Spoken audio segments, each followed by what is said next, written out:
I got an email today and from a student asking about how to know the difference between permutation and combination. And I thought I would just take a few minutes and just create a video which will hopefully explain the difference between the two so that you can use the appropriate formula at the appropriate time. So let's start off with the whole idea. The difference between permutations and combinations is about the order of the numbers.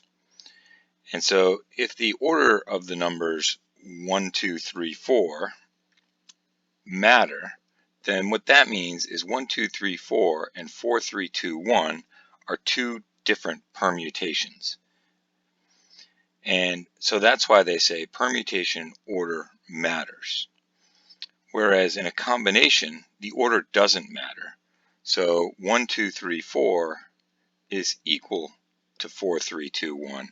They are the same combination of numbers, the same group of numbers. So this would be only when I look at outcomes,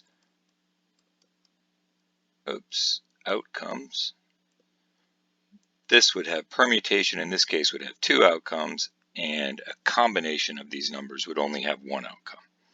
So let's look at this in terms of the formulas that we went over last class, and in terms of some problems. So to unlock a safe, you need a 4-digit code, and the digits are between 0 and 9.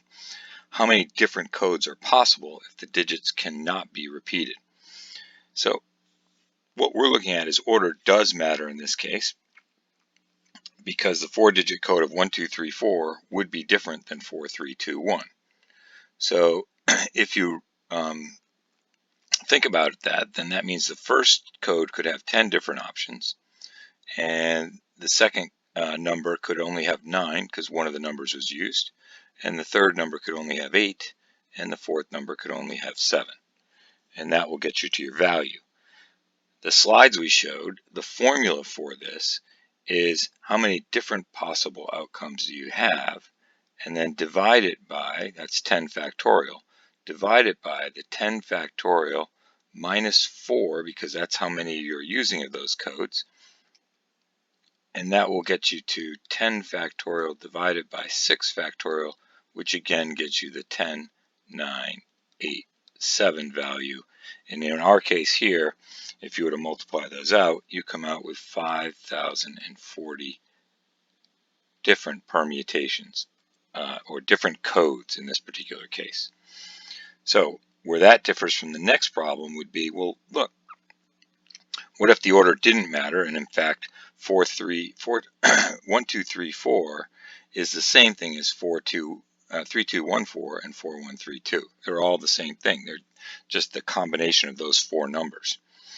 How many different codes could you have then? Well, then what you have to do is take into account the fact that we do have our 10 factorial divided by 6 factorial, but we also have 4 placeholders. So if you remember the formula, 10 factorial divided by 6 factorial times 4 factorial, we now have our 10, 9, 8, 7 divided by 4, 3, 2, 1, because the 6 factorial cancels out the rest of that in both the numerator and the denominator, and then mathematically 4 times 2 is 8, so those cancel, and this 3 reduces this 9 to 3. So our total now is 210 different codes. So one point that can cause confusion for people is just our general terminology, where we ask for a combination of something. And in fact, when we're doing combination, we think of the combination of a locker. And in fact, what we know is that order matters, but we're using the word combination. So that's why sometimes it's easy for people to get confused between the difference between permutations and combinations. Permutation, in fact, when you're doing a permutation of a dial lock or something, then in fact order matters. So you're actually asking for a permutation, not a combination. All right, so hopefully this will help you clear it up, and it's a 5-minute video.